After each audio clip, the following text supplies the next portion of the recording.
Most women spend an incredible amount of time obsessing over the macro, the hair, the outfit, the perfect makeup, or the curated Instagram feed.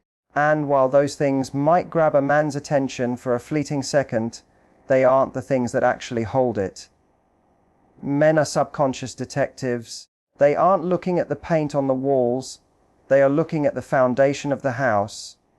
Today, I'm pulling back the curtain on the 7 subtle, almost invisible things that men are actually noticing when they look at you. Things you probably had no idea were even on his radar, but that determine exactly how much he respects and values you. Most women spend an incredible amount of time obsessing over the macro, the hair, the outfit, the perfect makeup, the curated Instagram feed. And while those things might grab a man's attention for a fleeting second, they aren't the things that actually hold it. Men are subconscious detectives. They aren't looking at the paint on the walls, they are looking at the foundation of the house. Here are the 7 subtle, almost invisible things that men are actually noticing when they look at you. 1. How you handle small moments of friction. Anyone can be charming on a perfect, sunny day. But a man notices who you become when the world is slightly inconvenient. When the restaurant loses your reservation or the rain ruins the plan, do you become a teammate or a critic? He is looking for emotional agility, the ability to pivot from a problem back to the connection. 2. Your relationship with other people's success. When a friend gets a promotion or a stranger walks by looking incredible, a man notices your reaction. Is there a spark of genuine celebration, or is there a subtle dig or a roll of the eyes? A woman who is threatened by the success of others signals a deep internal insecurity. A woman who celebrates it signals that she is already playing from a position of strength. 3. The way you speak about your past. Without speaking about it, you don't have to tell him your life story for him to know your history. He notices it in your emotional baggage handling. If you speak about your exes with nothing but vitriol and bitterness, he knows exactly how you'll speak about him if things go wrong. He is looking for the woman who has integrated her lessons and moved on with grace. 4.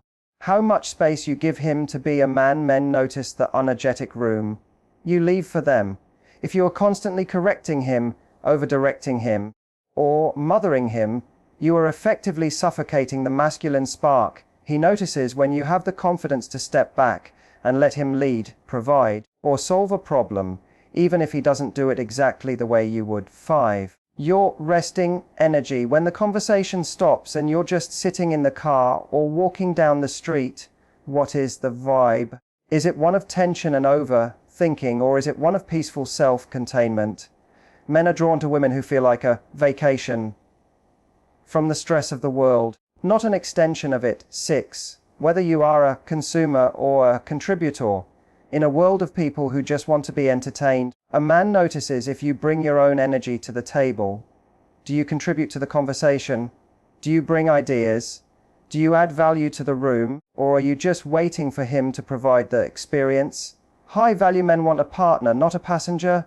7. The moment you stop performing, the most attractive thing you can do is have a moment where you forget to be perfect. Men notice the curated moments, the snort when you laugh, the way you look when you're deeply focused on something you love, the messy hair in the morning. Those are the moments he actually falls in love with, because those are the moments that are real. Men don't fall in love with your perfection, they fall in love with your humanity. They are watching to see if you are a woman they can build a life with, or just a woman they can take a photo with. The micro-reaction test is the silent auditor of a relationship's long-term viability. While most people believe that character is revealed in the grand moments, the job losses, the health scares, the big life pivots, the truth is that a high-value man is actually studying you in the mundane gaps of daily life. He is looking at your micro-reactions to minor inconveniences, because those are the moments where your social mask slips and your true emotional baseline is revealed. Think about the last time a minor plan went sideways. Perhaps the Uber driver took a wrong turn, the restaurant lost your reservation, or the coffee you ordered arrived lukewarm. In those 30 seconds of friction, who did you become? Did you become a source of pressure or a source of peace? A man notices this because he is subconsciously calculating the tax of being in a relationship with you. If every small bump in the road results in a sigh, a sharp comment, or a cloud of visible irritation, he realizes that life with you will be an exhausting series of fires to put out. He begins to see you as another project to manage rather than a partner to run with. On the other hand, a woman who can navigate a minor inconvenience with a sense of humor or a calm pivot signals something incredibly rare: emotional agility. This test is rooted in the predictability of peace. High-achieving men in particular deal with high-stakes pressure all day. When they look for a partner, they aren't looking for another person to perform, for another source of tension. They are looking for a landing pad. If your micro-reaction to a waiter's mistake is kindness or indifference, you are telling him, "I am bigger than this problem." You are showing him that you have an internal world that isn't easily rattled by the external environment. That kind of emotional stability is an absolute magnet for a man who wants a teammate, not a liability. Furthermore, the micro-reaction test reveals your problem-solving default. When the Wi-Fi goes down or the keys get lost, do you immediately look for someone to blame, or do you look for a way forward? Blame is the ultimate attraction killer.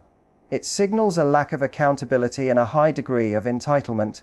Contribution, however, signals a partnership. When you react to a mini-crisis by saying, "Well, looks like we're walking instead," or "Let's just grab pizza then," you are proving that you are a "weh" person, not a "meh" person. To master this, you have to develop a gap between stimulus and response. Most people react instantly. High-value women observe first. They take that half-second to decide, is this worth my peace? Usually the answer is no. By choosing to remain poised in the face of the trivial, you aren't just being nice. You are demonstrating a level of self-mastery that tells a man you are a woman of immense strength. Ultimately, the micro-reaction test is about reliability. A man wants to know that when life eventually gets truly hard, you won't be the first person to fold. If you can handle a cold appetizer with grace, he trusts you to handle the heavy lifting of a real life together. The social generosity principle is one of the most revealing character audits. A man performs often without even realizing he's doing it. While most dating advice tells you how to treat him, how to flirt, how to dress, how to lean in, this principle is about how you treat the people who can do absolutely nothing for you. It is the observation of your baseline humanity when there is no romantic ROI involved. High-value men are hyper-aware of social dynamics. They understand that in the early stages of dating, everyone is on their best behavior. You are presenting the representative of yourself, but a man knows that the mask eventually slips. To see who you really are, he looks past the dinner table and looks at the waiter.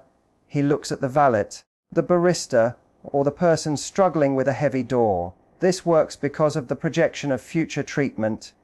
If a man sees you being dismissive, entitled, or cold toward a service worker, his subconscious immediately runs a simulation. If she treats a stranger like this because she feels superior to them, how will she treat me the moment she feels frustrated with me? Rude behavior toward others is a massive check engine light for a relationship. It signals a lack of empathy and a fragile ego that needs to put others down to feel elevated.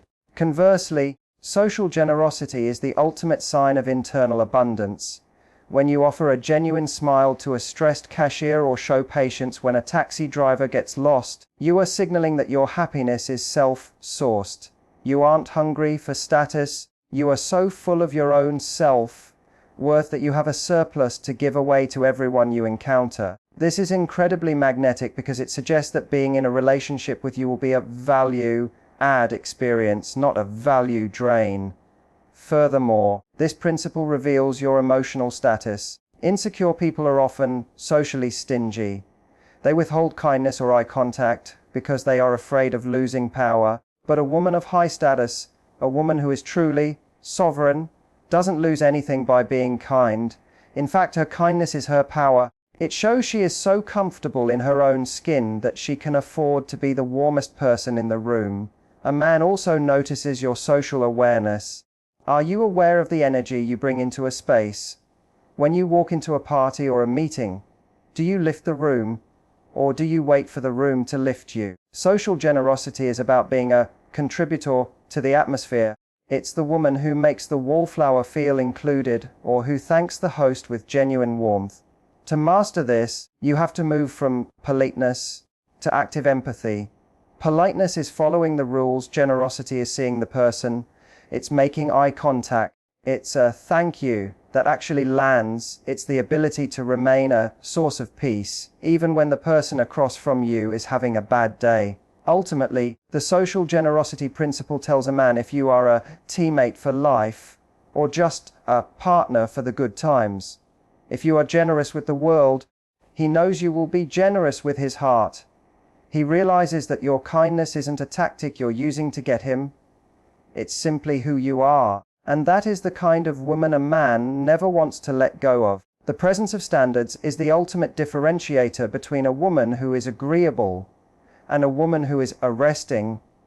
In the early stages of dating, many women fall into the trap of the cool girl syndrome, the idea that if they just go with the flow, never complain, and have no requirements, a man will find them easier to love. But the psychological reality is the exact opposite. A man of high value is not looking for a fan, he is looking for a peer, and a peer is someone who has a perimeter. When we talk about standards, we aren't talking about a shopping list of heights, salaries, or car models. Those are preferences. Real standards are internal boundaries regarding how you allow yourself to be treated and how you spend your time. A man notices the exact microsecond you enforce a standard. He notices when he asks for a last-minute date on a Friday night and you politely decline because you already have plans, even if those plans are just a book and a face mask. He notices when he makes a joke that crosses a line and instead of laughing nervously to keep the peace, you meet his eyes and say, "I'm not a fan of that." This works because of the respect architecture. Respect is not something a man gives you for free. It is something you teach him to have for you.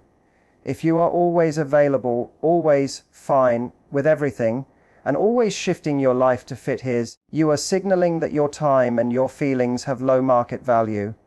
But the moment you hold a standard, you are putting a price tag on your presence. You are saying, my company is a high value asset and there is a cost of entry.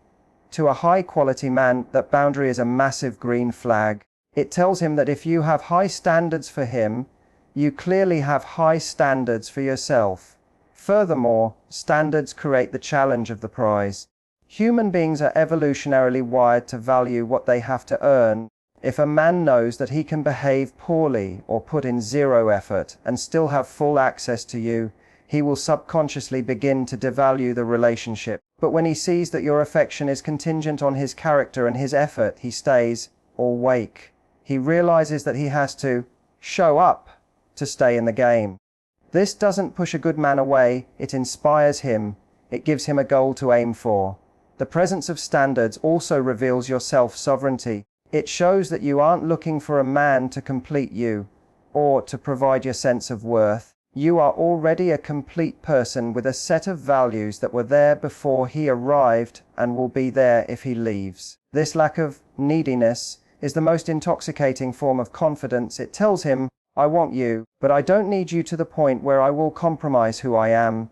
To master this, you must move from conflict avoidance to compassionate honesty. Holding a standard doesn't mean being a diva or being rude. It means being so grounded in your own worth that you can state your needs calmly and clearly. It's the difference between, why didn't you call me?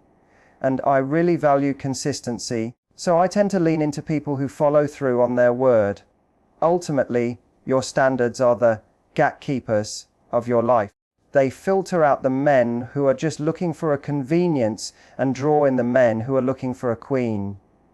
When a man encounters a woman with true standards, he doesn't just feel attracted, he feels lucky to have met someone who challenges him to be his best self. The emotional recovery rate is one of the most significant, yet least discussed, predictors of long-term relationship success. While most people focus on how to avoid conflict, A high-value man is actually watching how you exit it. He isn't looking for a woman who never gets angry or hurt. That would be unrealistic and, frankly, a bit dull. He is looking for a woman who has the self-mastery to return to a place of connection after the storm has passed. Think about the emotional half-life of an argument. When a disagreement happens, whether it's a misunderstood text or a stressful logistical foul-up, how long does the cold front last? Does it take you 10 minutes to process, breathe, and come back to the table with a smile? Or does it take 3 days of stony silence, passive-aggressive door shutting and fine, being used as a weapon? That gap of time is your recovery rate, and for a man, it is the ultimate indicator of what his daily life is going to feel like 10 years from now. High-value men are often peace seekers in their private lives because their professional lives are combat zones. They are looking for a partner who is a relational safe haven. If your recovery rate is slow, meaning you hold on to resentment like a trophy, you are signaling that you use emotional withdrawal as a tool for control. This is a massive red flag because it tells him that every minor mistake he makes will result in a prolonged period of psychological exile. It creates a walking on eggshells dynamic that eventually kills the masculine desire to lead or provide. On the other hand, a fast recovery rate is a sign of immense internal security. It says, I am strong enough to feel my feelings, express them, and then let them go so we can get back to being a team. It shows that you value the relationship more than you value being right or winning the argument. When you can have a heated moment and then 15 minutes later genuinely laugh at a joke or reach for his hand, you are showing him that you are resilient.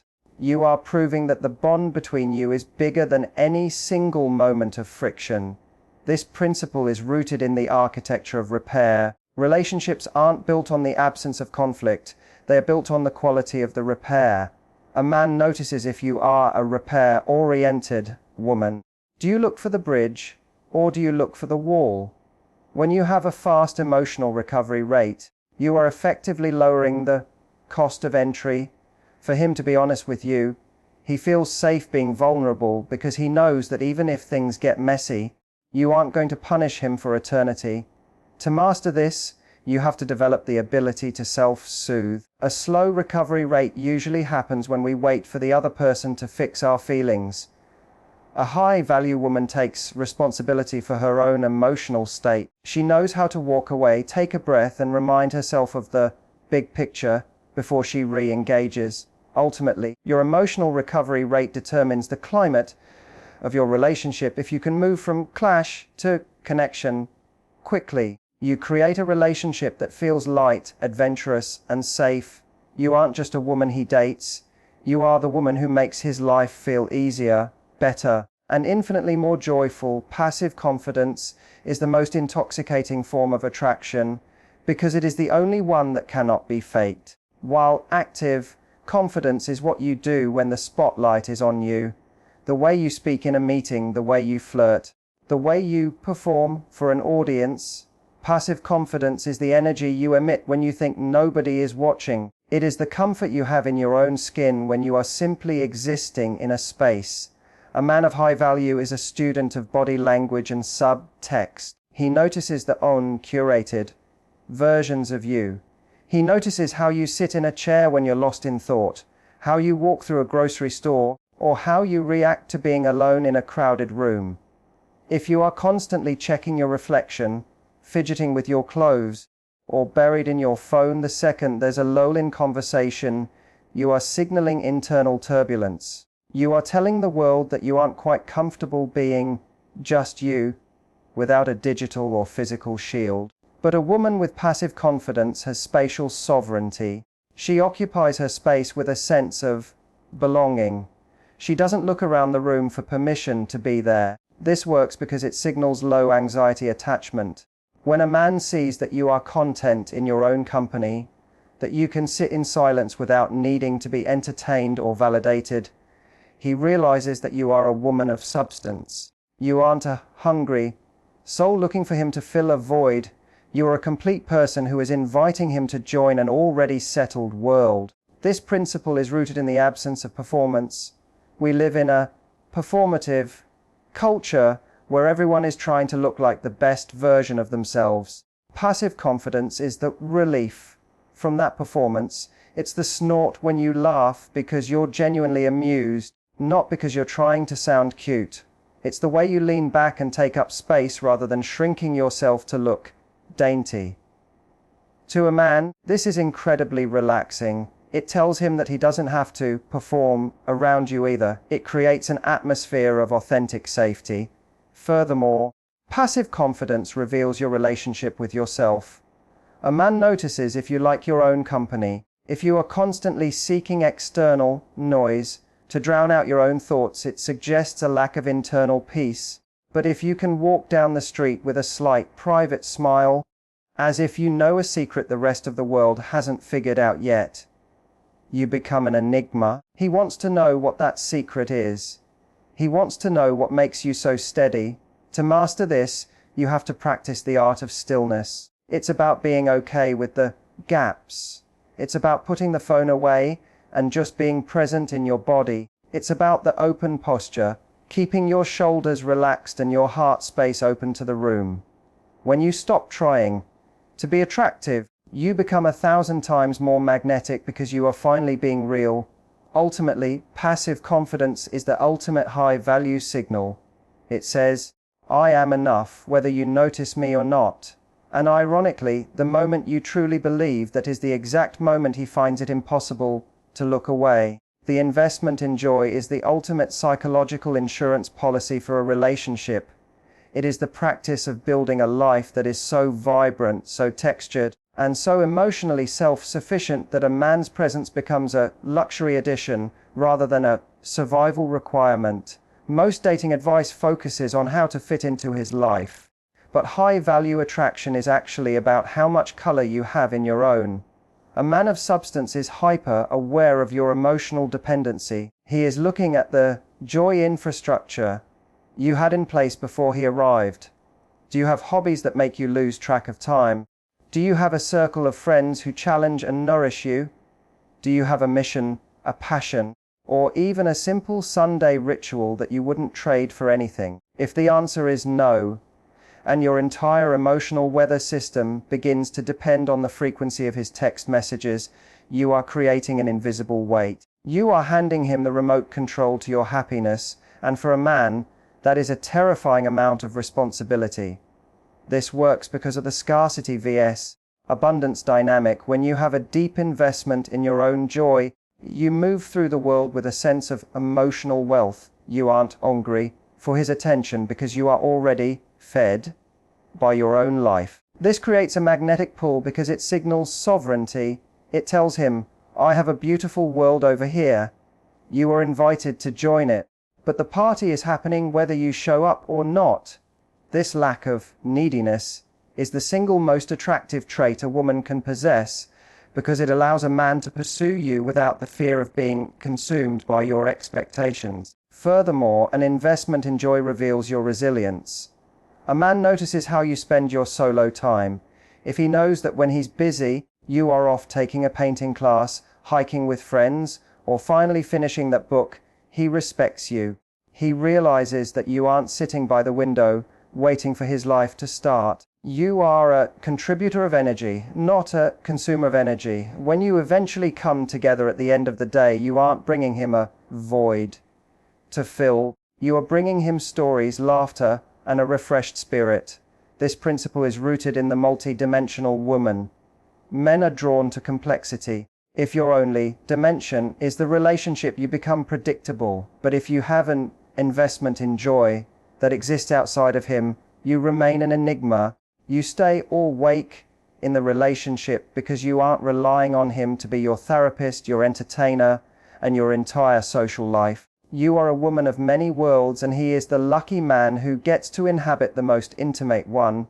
To master this, you must practice ruthless self-care. This isn't just about bubble baths, it's about protecting the things that make your soul sing. It's about saying, I can't see you Wednesday, that's my tennis night, and saying it with a smile. It's about being so invested in your own growth that his presence is the cherry on top of an already magnificent cake. Ultimately, Your investment in joy is what makes you unforgettable. A man doesn't just fall in love with you, he falls in love with the way he feels when he's around your light. If you are the architect of your own happiness, you become a woman he can never truly get enough of, because your joy is a well that never runs dry. At the end of the day, men don't fall in love with your perfection, they fall in love with your humanity. They are watching to see if you are a source of peace or a source of pressure, if you are a woman who is already the architect of her own joy, or someone looking for a contractor to build it for her. When you master these 7 hidden traits, you stop performing for love and start attracting it simply by being who you are. Remember, your value isn't a negotiation, it's a statement. Go out there, hold your standards, invest in your own light, and watch how the world, and the men in it, respond to that energy.